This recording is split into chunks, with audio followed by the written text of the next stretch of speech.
నా తరఫున, నా ప్రొడ్యూసర్ నాని తరఫున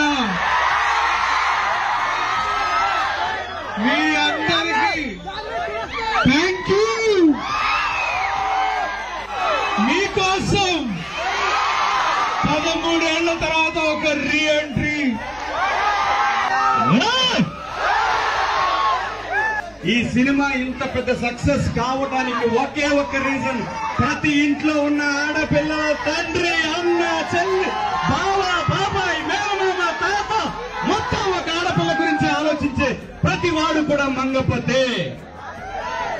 ఈ సినిమాలో మంగపతి గారు పరిధులు దాటాడు, కానీ రియాలిటీలో ప్రతి మంగపతి కూడా తన బిడ్డల్ని, తన కుటుంబాన్ని ఎలా చూస్తాడనేది మంగపతి గారు 90% కరెక్ట్ అని ప్రతి వాడికి తెలుసు. దయచేసి ఈ సినిమా కనుక మీకు నచ్చితే ఒక్కరికి చెప్పండి, నచ్చకపోతే 100 మందికి చెప్పండి.